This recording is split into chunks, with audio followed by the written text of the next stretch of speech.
Good afternoon, ladies and gentlemen, and also the youth and the seniors. We have a very dynamic show once again today. My name is MC Richardson, your host and your moderator of Guess Who's Coming to Kansas City. And we're going to kind of go over a few things prior to, Ray Charles and the movie In the Heat of the Night with Rod Steiger, what have you, whereas they got in the heat of the city here in Kansas City, the black community. They're talking about closing down Central High School and probably Northeast. But here's the gimmick. Central High School was rated as one of the top schools. It had a lot of Casey Stengel, a lot of people before they rebuilt it.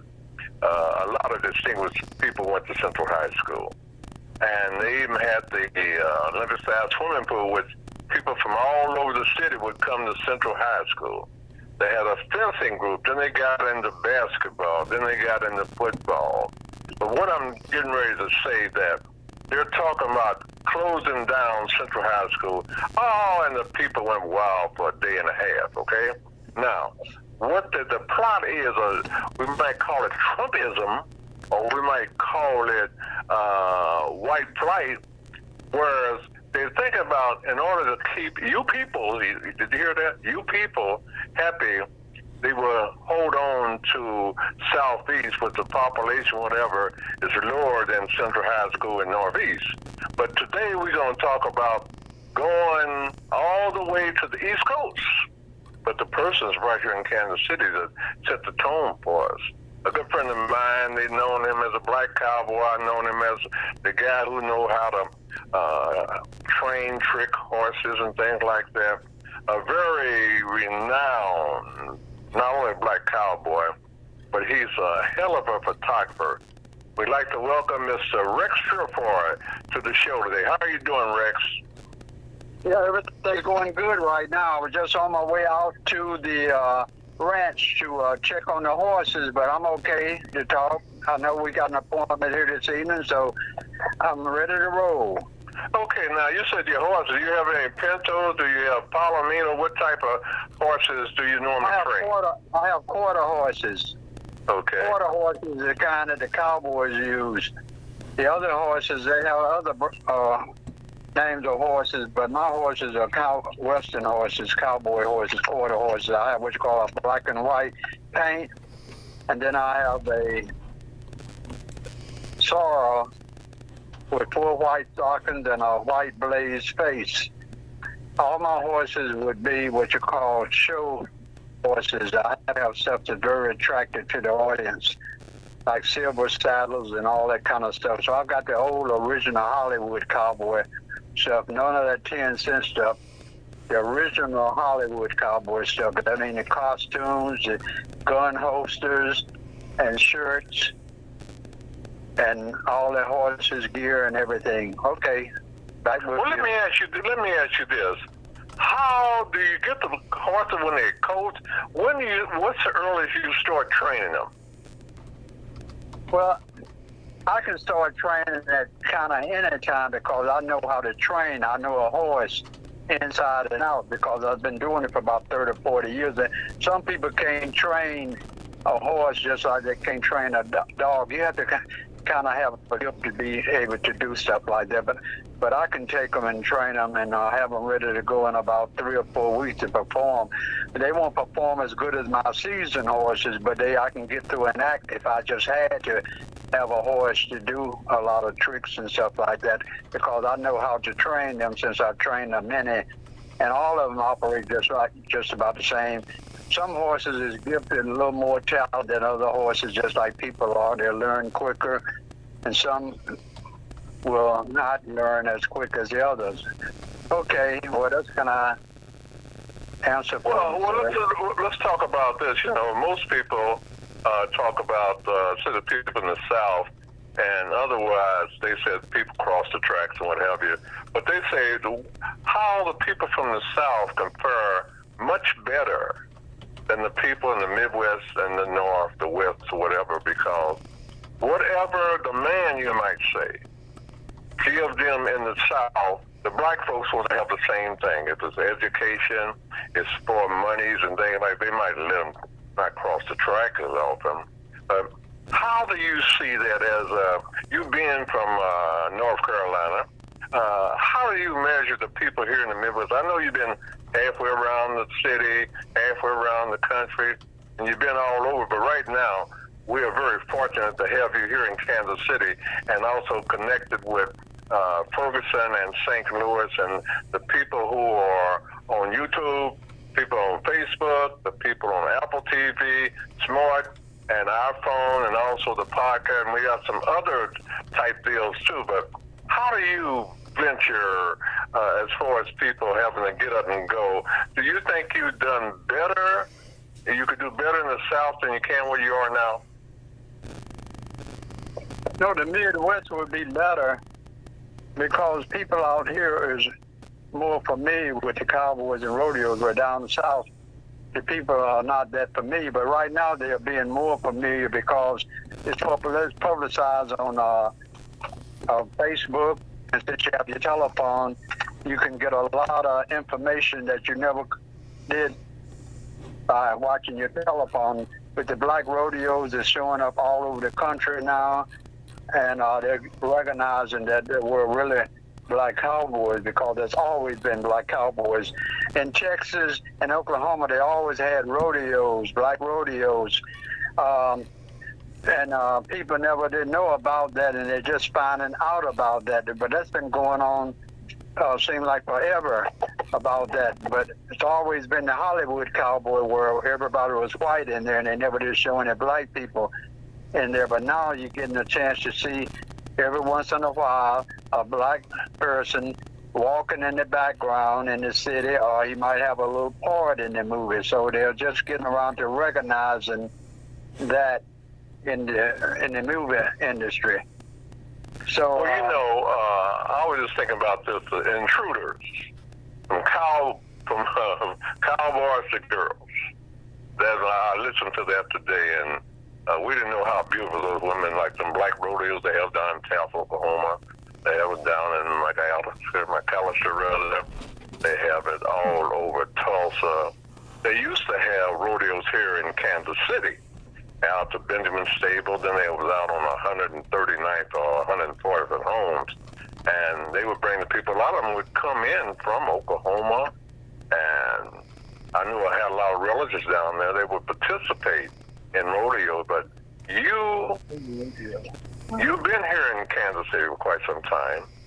What is we don't have to just get right on this, but what is your new thing that you won't be here on my 83rd birthday, December 3rd? Where will you be and why? I'm booked in Durham, North Carolina. That's where I was born and raised. I left there in the about 1970 to go with the first black rodeo to go to New York City in 1972. And that's when I left Durham, North Carolina, my hometown, with my horses to perform with the, not the Bill Pickett Rodeo, but the Cowboy of Color. Later on, I was with the Bill Pickett Rodeo, and then I was with the Universal Soul Circle. When it first started, I was with them. But I'll be in North Carolina at a school where I attended from the first to the sixth grade. Some people decided they would like to have me back there on a special day on December 3rd. I'm not taking their horses, but I'm doing fancy rope tricks. I'm doing spectacular whip tricks. I'm doing fancy gun twirling, and I'm going to demonstrate 7 ways that the cowboy drew his gun and fired back in the old days.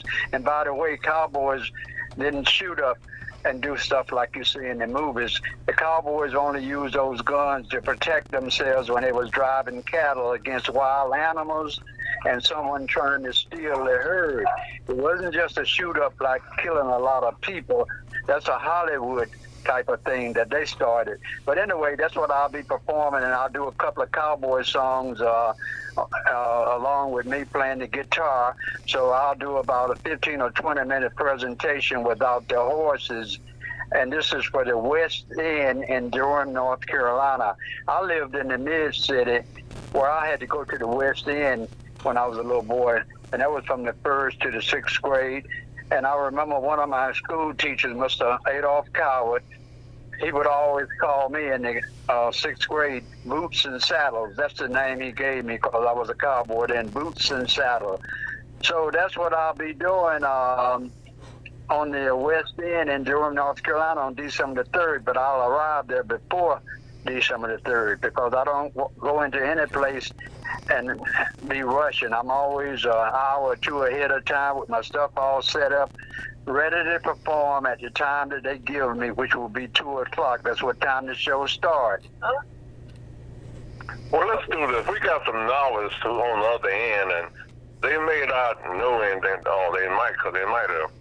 Maybe it's down there doing a little roping themselves, trying to get the Black Angus or whatever, but we'll let them come and join us. They might have some questions. I know some of them was on this talk show we did before, and it was most appreciated. And people will say, when you going to have him back? I said, just don't let him quit his day job. Then he's going to say he's going to do a little singing. I don't know what he's going to sing, but if a person can come in, Ira or Scott can come in, although, do they have any horses back and cows back in Buffalo?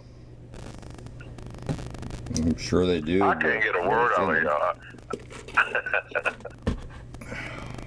Well, you see, I know that in Louisiana, where I was born at, briefly, I was there. I was born. I was in Dixbury, but I know that.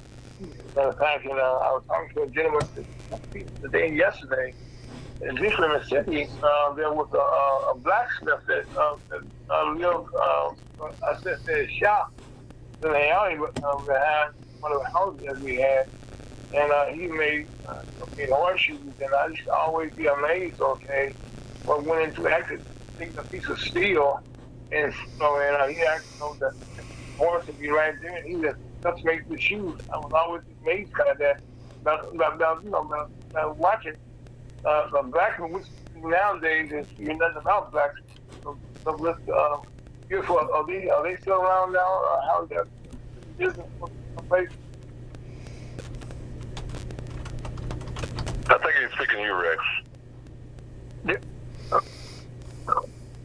Okay, I didn't get that part.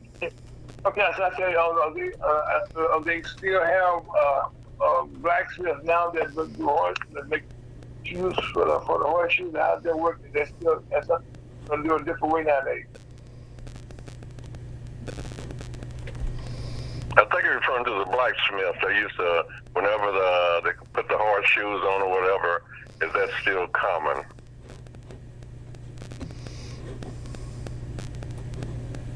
I don't know. I know y'all not lost for words. But in the meantime, Scott, we know they ride horses, a policeman up in Buffalo and New York. Did you know anything about where you're afraid to get close to the horse? I didn't grow up in Buffalo, New York, sir. I have no clue. Okay, MC, we lost Mr. Gill, but he's back with us right now. I got lost. Something got to disconnect somewhere. I don't know what happened with it. Well, we got you back, and we didn't talk bad about you either. Okay, well, my question was, Rex was as a kid, I used to see a gentleman made horseshoes at the blacksmith. I'm saying now that profession still going. How do they make horseshoes nowadays? They do a different way. Well, you buy them horseshoes now, they're already made up. Yeah, I know in the old days, when I was a little boy, I used to see the guy taking, heat them and would make them and stuff like that. But now, yeah, they would take and get them real, real hot and then fit them to the horse's hoof. But now they come already made. You don't see any blacksmith now that's doing, like you're talking about. I remember that. Yeah, they would take a piece of steel, and just heat it up, with the thing they had that go and get it real hot. Right. Yeah, that was back in the old days. They don't do that. When the guy come out now, he'll come out and he'll have the shoe he has several shoes that's already in different sizes. It's like your shoe with 5 or 6, and kind of, he'll bring that kind and put them right on, tack them right on after he trim the hooves and stuff like that. Like he trim the nails and clean out the hooves, and then do the frog, cut the frog down a little bit. And you said the frog. What part of that shoe is? That's the bottom of the hoof that grows out. You got to shave that down to keep the horse from that frog from touching the ground. See, so we have to shave that down. But I just know enough about when I see the guy doing that. I never did do that myself. I always have a guy to come out and trim my horses for me. Oh, yeah, he was very, very good. Now, it was a very beautiful thing to watch, how they would do that. And then he was the part there inside the horseshoe there, once they get it there, they will put the nails and they had special nails they would put into the horseshoe. Yeah, but you got to know what, those guys, you got to know what you're doing. Everybody can't do that because a lot of people trim the horse just like you cut your fingernails to the quick, and the horse will go lame. And Right.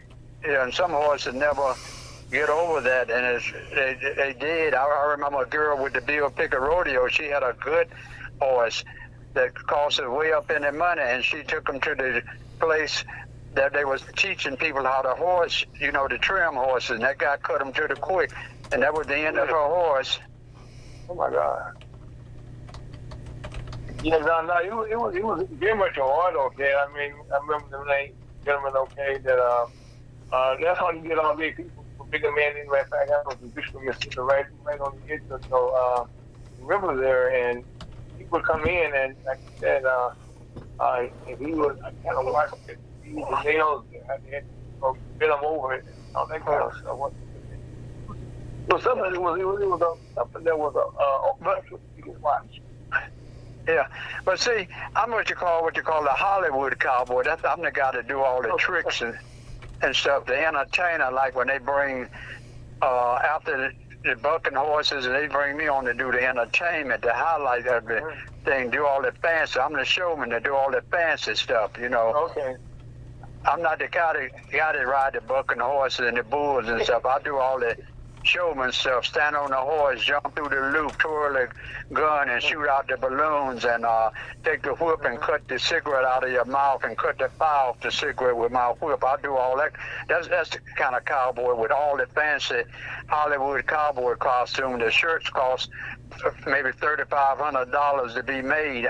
Like I say, I'm the Hollywood cowboy, so I got all my stuff made in Hollywood, where Gene Archer, Roy Rogers, and all them big guys, the same place that they got their stuff made. That's where they're not in business anymore. It's called Nudies, Nudies, who made for all the Hollywood cowboys, all the movie studios, and all the rich people who was into that, because that stuff costs a lot of money, like all them country and western guys who makes all that money, and the people be laughing at, and they make all that money and got mansions and things, those country and western people. So they don't even wear that fancy stuff anymore like they used to. But it's a guy that's got a museum where he got all that stuff that those country and western people and some of those Hollywood cowboys, where they had all that expensive stuff made. He was a friend of them. He bought it, or they donated it to him. Now he's got a museum in Philadelphia Museum where you can go and look and see all that fancy Hollywood cowboy stuff, along with Gene Archer Museum out in Hollywood, California, and also Oklahoma City, the National Cowboy Hall of Fame got all that stuff on displays. Now I got a stuff that can meet the same type of museum that all those famous rich people got. I've got all that stuff myself. People not aware that Gene Archer was very much a great businessman also. Yeah, I know he was a great businessman. I met Gene Archer. I got a picture with Gene Archer. Also, on some of my old movies that I showed that I didn't even see when I was a little boy. Gene Archer had black people in his movies way back then. I can't say that about Roy Rogers because Roy Rogers, I think only one time I saw one black boy in a singing group. But Gene Archer, even I saw a movie about 18 months ago, an old movie. Gene Archer had a black lady standing out in the audience as a medicine show was coming through, and you don't see no black people standing in the audience in them old cowboy movies. And Gene Archer also on one stage thing, he had a black comedian up there dressed up in a American outfit with the red stripes and stuff, and then he had little children that would come on his radio show. That would be in his cowboy movies. Gene Archer did a lot of stuff way back there that people don't even know about, where a lot of them other cowboys, they never had no black people in the movie. Yeah, I'm familiar. I'm down, and I'm familiar with all the cowboys back in the day, back in the 40s and 50s, all them cowboy movies. I'm familiar with all those guys. And I remember as a little boy, only two cowboys came through at the theater to be in person who was white. They went to the the white theater, but they didn't shoot. I remember Don Redberry coming through at the Rigger Theater in Durham. I remember Fuzzy Q. Jones coming through. They were the only two. Wow. Okay. You know, and also, let me tell you this. Herb Jeffers, I don't know whether you heard about him. He was the first and only singing Hollywood cowboy like Gene Archer and Roy Rogers. Herb Jeffers just died about 5 years ago. He was died at 100 years old. He was the only black Hollywood cowboy singing cowboy. And he also sung with Duke Ellington when he was much younger. Well, what made you decide to become a cowboy? Okay, you broke up on me. I said, what was the reason? What was your, reason? I guess, why did you go to become a cowboy? Okay, here's the reason. Here's the reason right here, and that's a good question you asked me. I was sitting in the movie. I was 12 years old at the Rigger Theater in Durham, where they played all the cowboy movies every Friday and Saturday, and I would always be there. I always wanted to be a cowboy, but I never did see any black cowboys. So one day I was sitting in the movie. I can remember it just like it was yesterday. On the premiere screen came up Two Gun Man from Harlem, with all black cowboys up on the screen. I said, oh, that was the best feeling I had in my life. I said, no, I knew I'd seen the white cowboys, but I said, I didn't have a feeling wanting no black cowboys, and I don't know where I would fit in. But when I saw Herb Jeffers, the singing cowboy, it made me, that's how I got into that. And I got a chance to tell Herb Jeffers that when we had a meeting out in Hollywood, and they did a video with Gene Archer and with all the cowboys that were still living, and Herb Jeffers was there, and I have that documented on a videotape.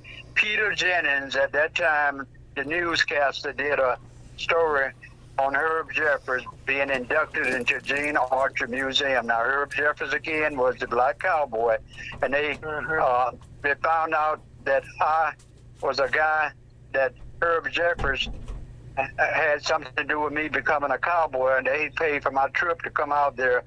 And so I'm on the video telling this same story.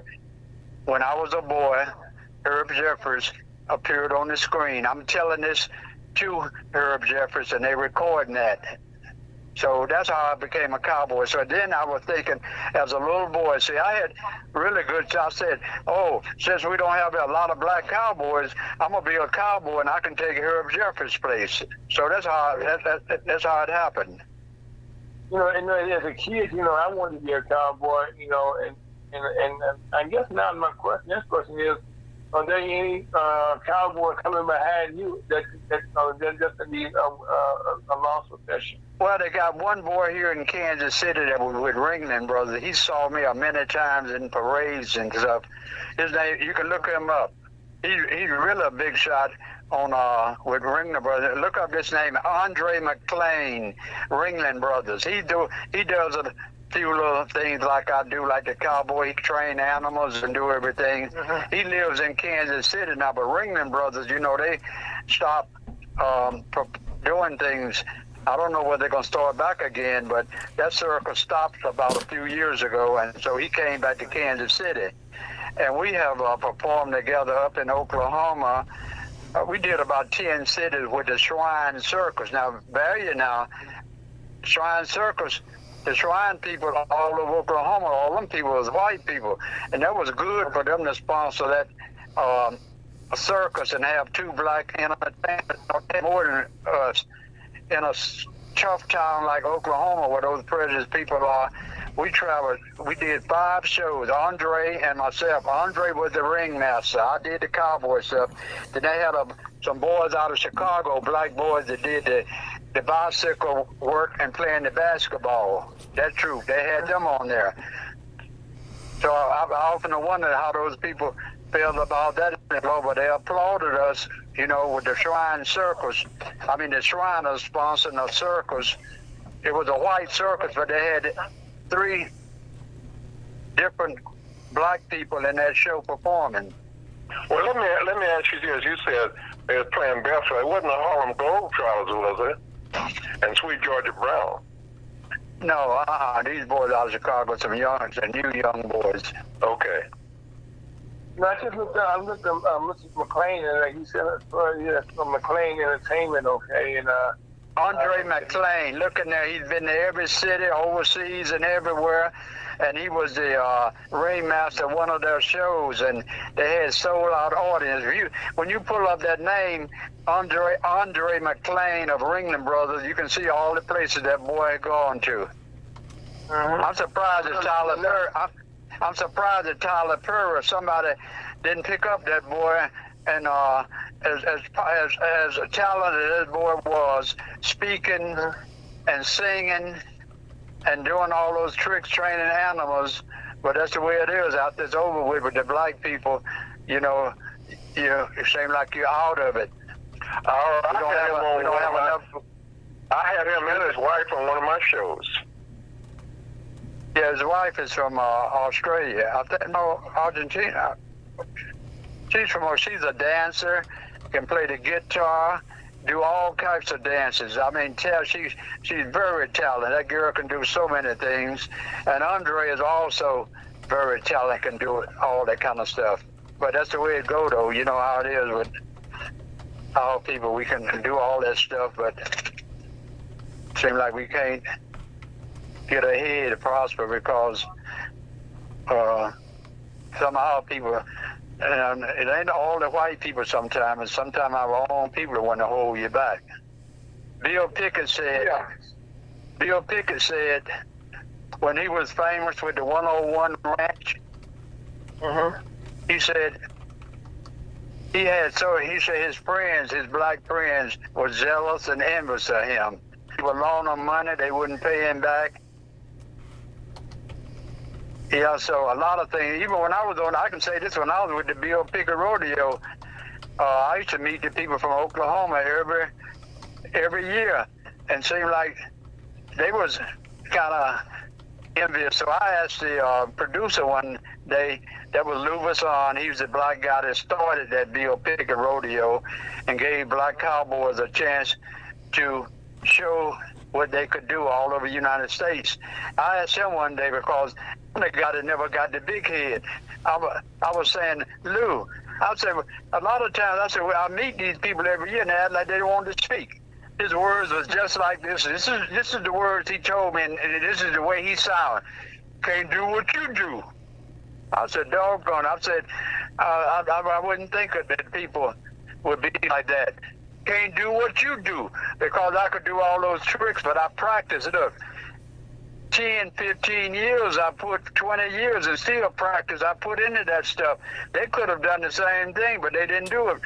And I was the guy that made the show real good.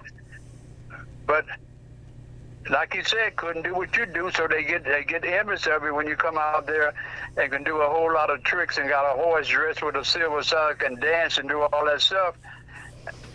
They rather not even for me to be in the show where they could get the you know, all the applause and stuff like that. That's pitiful. I'm the kind of guy that put people ahead of me. If I go somewhere, they interviewing me, I'll be telling them about the other people. The man say, I don't want to know about them, I want to know about you. I was in Jet magazine in the centerfold, standing on my horse, beautiful horse with the silver saddle and had the rope twirling, and I sent the picture to Jet and Ebony because I was a stringer for them for 20 years. A stringer mean when they got stuff in the Midwest that they don't want to send that man from Chicago out here to save expense, they would call me. I was the man out here. So I sent the picture, but I sent two pictures. I sent one of me and Andre twirling ropes, and I thought that's the one they was going to use, but then I sent another one with me standing on the horse. I had no idea they was going to use the one with me standing on the horse. I thought they was going to use two black cowboys twirling ropes because people never got a chance to see that. And then the time Jet magazine came out, a guy called me from Washington or New York who remembered me out on the rodeo doing all them tricks. He said, man, you're on Jet magazine in the centerfold, and they got your name. And I know that ain't your name. They got Andre McLean. But see what I did, they made a mistake. But I was thinking about somebody else sending two pictures in. I could have just forgot about Andre and just sent my one picture, but I was thinking about him. So by me thinking about him, they made a mistake and put his name under my picture. They did a correction later on, but I knew the people up there, and I called the lady and told her who I was, and she recognized who I was. Ebony, and she said, "Well, honey, we can't do a correction to put that picture back in there again. See, Ebony is, and we're in the same building, but we're different organizations." And they couldn't do nothing about it, but they did put a few words in there saying that was the wrong picture, but they couldn't run the picture anymore. Well, you mentioned okay, I'm back. Go ahead. I'm back with you. Go ahead. I was going to say, okay, we'll get go on. it together. I was alluding to what you meant, stringer, and that's very common. I know he's hip to that, and Scott too. They use stringers all the time from city to city to fill in. Like you might say, Gail King, but they might send another stringer to do her part. Or they used to have a good friend of mine, Tim Richardson. They had him at the stringer for doing different things for different cities because they wanted to get that city covered. And that's how they do it. They still use that. That's the first time I heard stringer. I told a lot of people we need to get a lot more stringers. And that's a good part-time job or full-time job for people who want to get in the media because they send them. You have to be very orientated. You have to be smart. You have to know your lines, this, that, and other. But that's a good opportunity. And then you said it did the same thing to you as a stringer in the horse shows. And all this stuff is great. A lot of us don't know about this. A lot of us don't care. We need to know. Right now, we're behind time, even our own history. And we appreciate people like Rex bringing us up to date. And a lot of people say, I didn't know that. But they need to see, Rex, what should they do? You told us about yourself. How can a person gain more background and research on you? What should they do? All you have to do is go to, on your telephone, all you got to do is just say Rex Purefoy and it'll come up. All you have to do on your telephone, you don't have to go to no site, just say Rex Purefoy, and then say it'll come up, and then go to Nathaniel Purefoy, and it'll come up. Now, who is Nathaniel? That's me. That's my name. My show name is Rex Purefoy, but go to Rex Purefoy, and you can find a lot of stuff on me, and then go to Nathaniel Purefoy, you can find a lot. You know, years ago, when this telephone first came out, I went to Nat Purefoy when I was on the Flip Wilson show with Richard Pryor back in 1972. I was just having to type in Nat Purefoy, and it brought up there where Hollywood owed me money, and No, I contacted them and they paid me. Like the unions out in Hollywood, yeah, with a thing now that I get, that I can be in any movies or anything. I can get a card. Well, it's hard to get a card to be in the movie. I mean, to get a regular. I mean, what you call the pay, the scale, the scale pay. See, those people who work in some of them black movies, they don't get the scale. The man can pay them just like he want to, just like down in Atlanta. That boy, he'll pay you so much a day to be an extra. But if you got your union card, you make double amount. And he doesn't like to hire you if you got a union card. He wants to stick to, now he's a good man, but he wants to stick to paying you what he wants to. See, it used to be $50 a day plus, and you had to be there early in the morning because I worked out in Hollywood on a couple of movies at the extra. You got to be there early in the morning, 6 o'clock, and stay there at 7 o'clock at night. You might not have to do nothing but walk up and down the street for about 2 or 3 minutes or stuff like that. But you got $50 a day plus they fed you. But now I think it's probably at about $70 a day. But if you got your screen card, it's $200 and $250 a day. Shit. Wow. Yeah. Well, you know, I had a friend here, Roy Andrews. He was telling people to be extra. Like they get when you have a lot of times they go to these parks like these zoos, like the St. Louis zoos, the zoos out in California, and they normally get those students from USC and also from UCLA to be extra. And a lot of people, they make good money by just being extras. Yeah, they can make pretty good if they can get enough work. But in Kansas City, you know, they make a movie once in a while. You can't get back. But from my experience, I don't want to come and sit around on the movie set. I've done it for 6 or 8 hours a day, not doing nothing, just sit there. I don't want to do that. I won't say I won't do it again, but I don't want to do that because I noticed when I was out there, see, I carried my ropes with me where I practiced between when they needed me, and a lot of guys brought instruments. I remember a guy was beating drums. They do everything they want to because you got 8 or 10 hours to sit around doing nothing, but you're still getting paid. But you can bring things with you to practice on or study your lesson or whatever when you're working on that thing. And a lot of people get already because they get a little extra job, think they're a star. I've seen them do that out in California. They think they're a star automatically. They come in for an interview, and they walk by you like they're a star already. Don't have know how to look to you and say hello or nothing. I've been through all that, and I was an observer, and I watched all that stuff on people. You know, ladies and gentlemen, your listeners, what you should do is whatever Mr. Rex is telling you, Google it.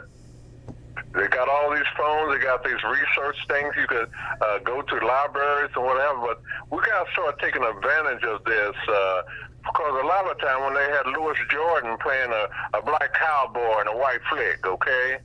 Well, they had Louis Jordan made a, excuse me. Yeah, no, but Louis Jordan, he made a movie.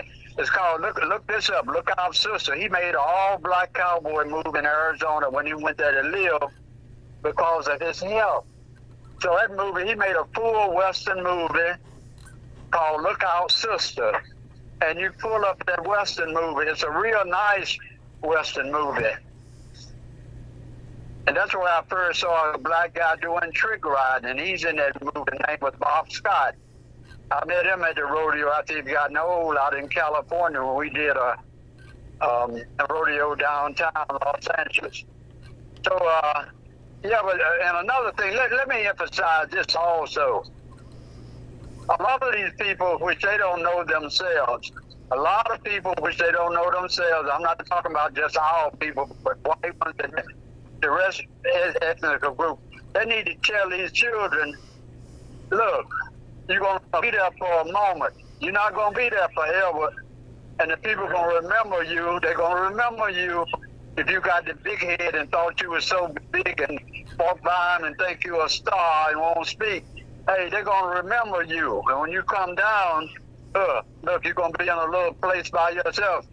Nobody going to say hello to you or nothing because people can easily get the big head, especially when you're young. They don't know any better. They don't have anybody to tell them. Be cool. Don't get the big head. I remember rodeo one time. They made a girl the queen of the rodeo, and she was a nice-looking girl. And when I got to the next town, I didn't see the queen of the rodeo. I asked Lou Vasson, this is the same man that started the Bill Pickett rodeo, the same one I just told you about, can't do what you do. I said, Lou, where's our queen? Rex, she started getting the big head too early because I made her the queen. I had to let her go. You remember to give for what would you say would be your secret for your longevity? Okay, hold on just a minute. What did you say? Say that again. What would be your secret, okay, for your longevity by being in a cowboy this long? Yeah, I don't know. You want to know what would be your longevity for... What's your secret? Yeah. Longevity for what? What is your secret, okay, to being around so long in the business? Well, I'm a guy like this here. I'm not like the average person. I'm altogether different. That's why I wanted to be a little cowboy to show our people there's black cowboys. That's what I always wanted to do. But I didn't know there was a lot of more black cowboys way out in the West because I never did read about it. Never read about it. Never did see it on the screen or anything. So my longevity is I always took care of myself real good. Never did stay out 12 o'clock, 1 o'clock and go to clubs and try to get up in the morning and go to work and be all tired and frustrated. I never did do a lot of the drinking. Once in a while I have a alcohol. Never did smoking and cigarettes and stuff like that. Always treated people right. Always got my good rest because if I would go to a nightclub with a friend or something, I would always drive my car. And one friend said, he always drives his car because he don't like to disturb the people he would to say, I'm ready to go. And then, so I carry my car. If I get ready to go, I say, I'll see y'all, I'm gone. And I'm going home and go to bed.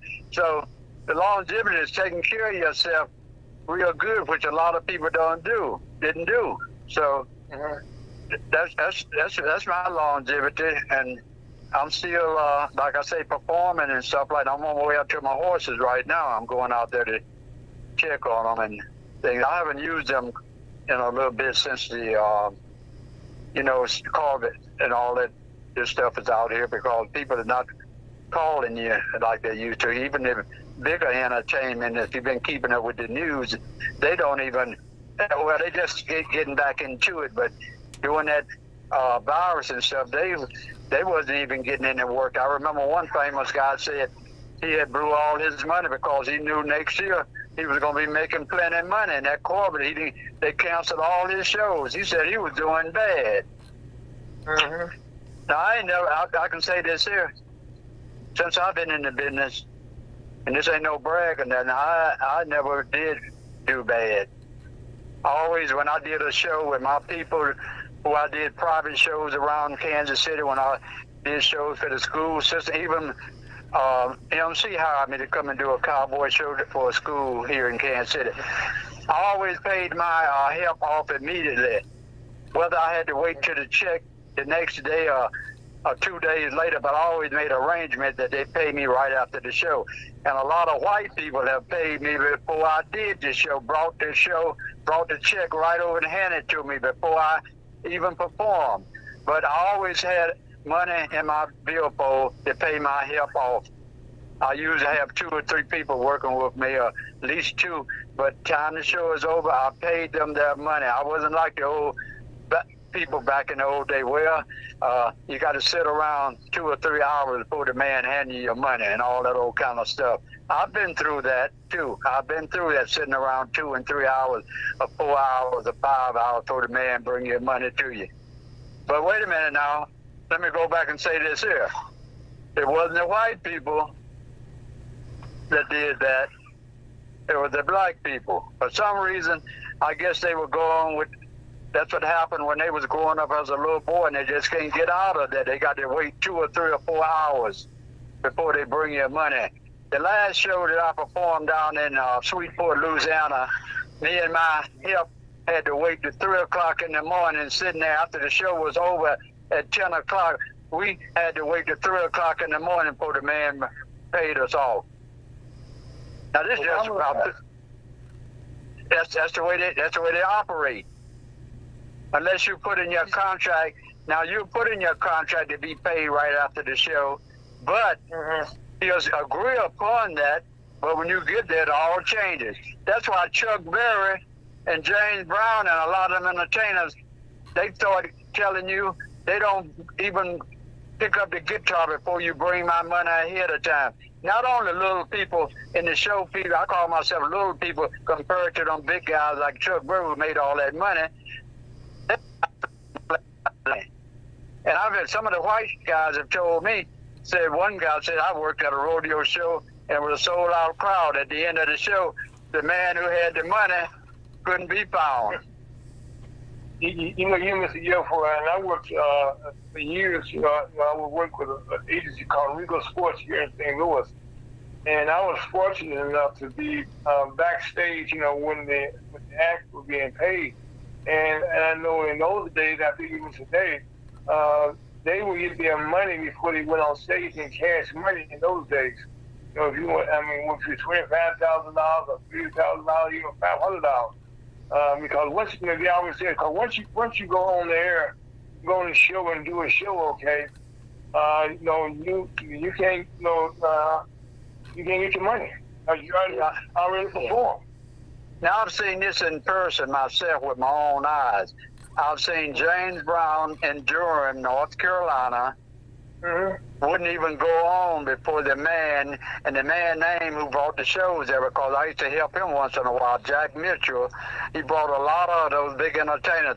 He wouldn't go on until Jack Mitchell brought his money. Jack Mitchell had to go around to some of those places that sold tickets and got that money and brought back before James Brown. I saw Guitar Slim, the original Guitar Slim back in the day.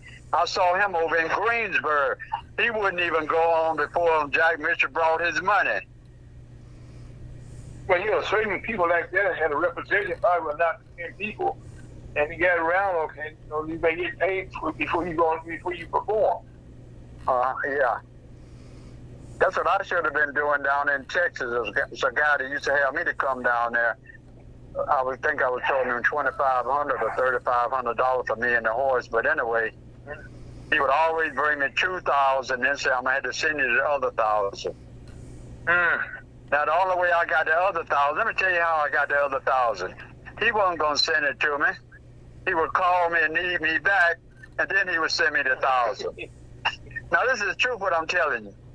I know it. Well, I know, sir. I work with entertainers quite a bit, back in the day, and I wasn't before. I just was with the promoters, and listen to some of the guys, who didn't get paid, because it's one of the, even in local access, a lot of places in St. Louis, the nightclubs, some of the bands, house bands and stuff, they want to get paid that night, and then they go on, because sometimes they be waiting when you get your door before they will pay them. And that's... And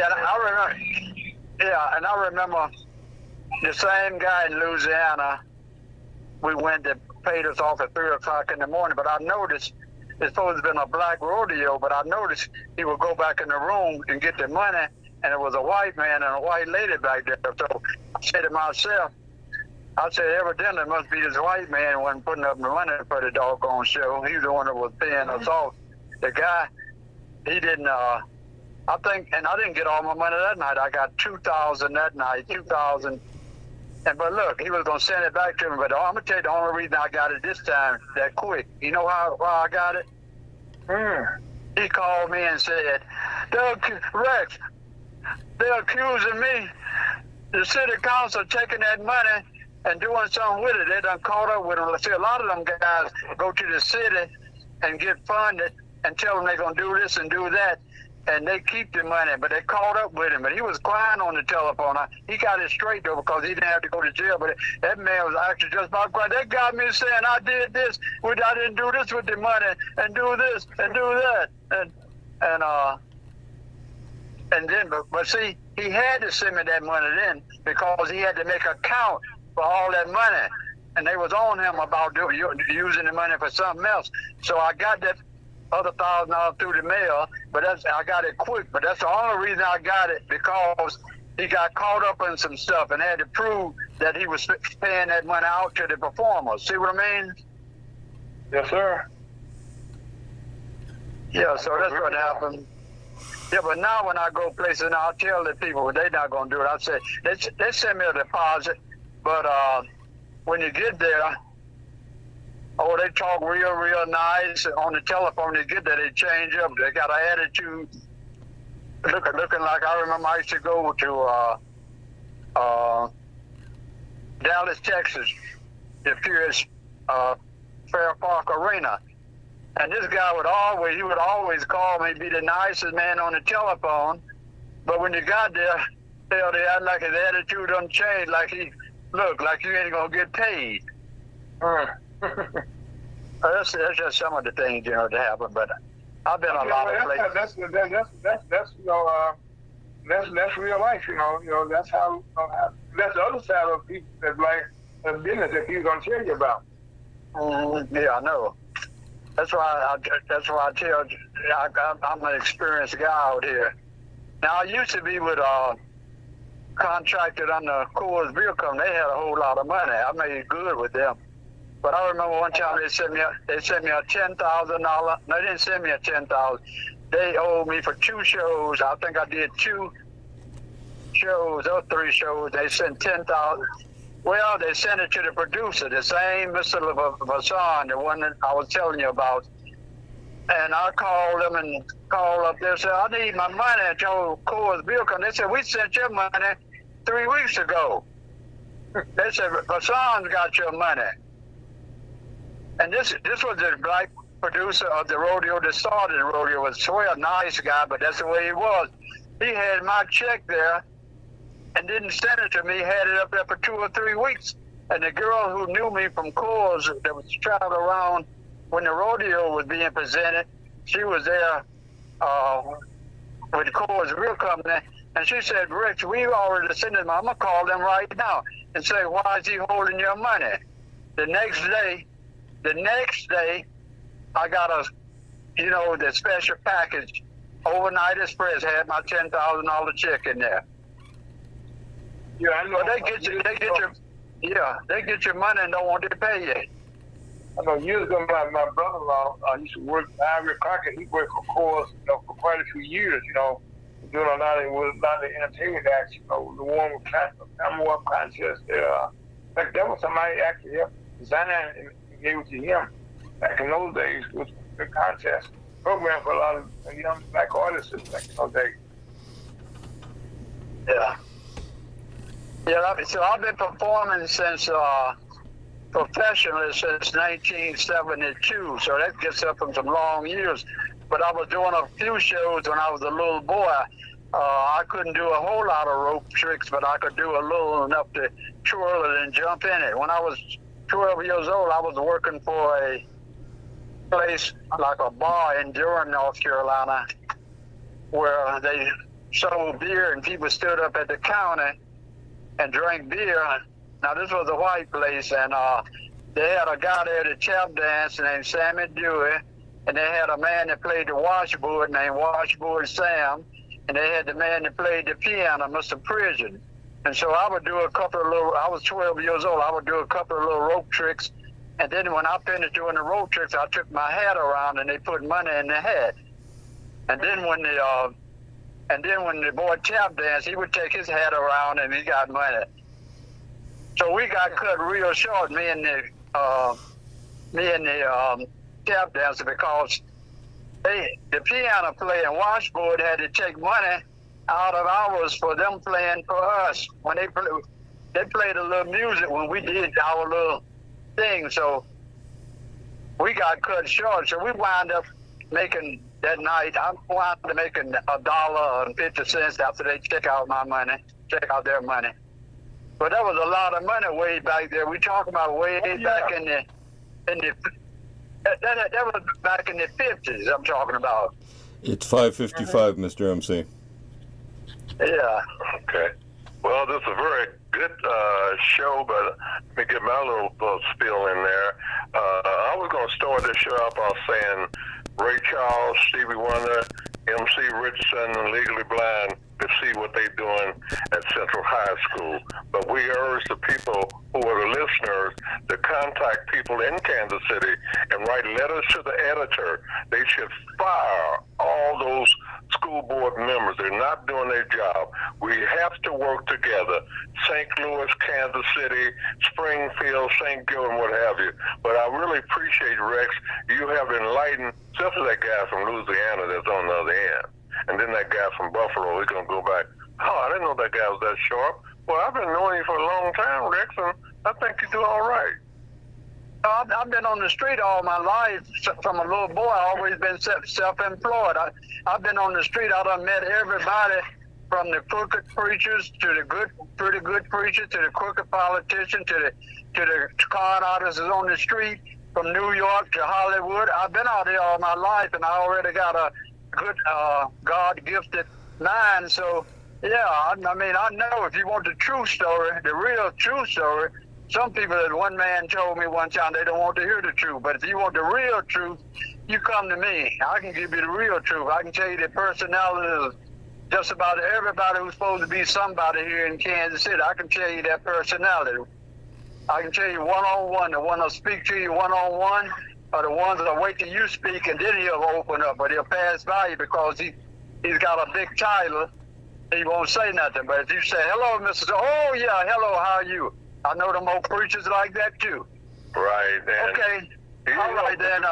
Before we let you go, Rex, is that we got an election coming up. We want people to get out and vote. And we also want the people to stay tuned to not only guess who's coming to Kansas City, what other shows should they listen to, Mr. R, folks? Oh, yes. My show comes on every Saturday at 1 to 3 p.m. on Riggleson, USA, HotTalkRadio.com, on Facebook, live on Facebook, YouTube, and also Twitch. And before we get out of here, the Midwest Southeast Regional Conference is coming up here in Kansas City on my birthday, December the 3rd. We got the few seats available, but you need to call 816-822-8866. And then, Scott, what else should we do?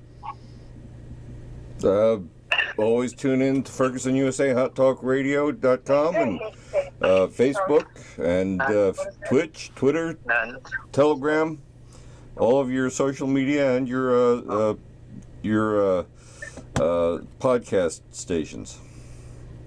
Quick before you go, Rex, and before our closes out again, how can you be reached? Do you want to be reached?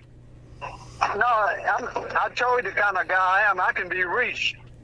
Anybody want to talk to me? I never got the big head. I told you that. I tell the call paper, and different papers say, I don't give everybody. I said, it's okay to give out my number. It's okay. Give out my number. It's okay. I'll talk to anybody. But that's it. You can go on the internet. Like I say, just say Rex Purifoy. That's all you got to do on your telephone, and it'll come up, or Nathaniel Purifoy. And that's all you have to do, and I'll come up with all the stuff that I told you about, and more stuff that I haven't told you about. Well, we're gonna talk to you some more after you have your trip down there back home, and also my page is in the place too on Guess Who's Coming to Kansas City on the YouTube, on Facebook, and thanks to Mr. Scott. And thanks to you, Rex, for being on the show today. Now, we're going to let you say something, Howard, because he's going to cut us off. But go on and close us out, Howard. Life is good. Life is good, Mr. Gilmore. Thanks for being here again. Thanks to Scott. Thanks to MC Richardson. And I'm happy to be part of this program. Thanks for having a good weekend. Be safe. And remember, vote.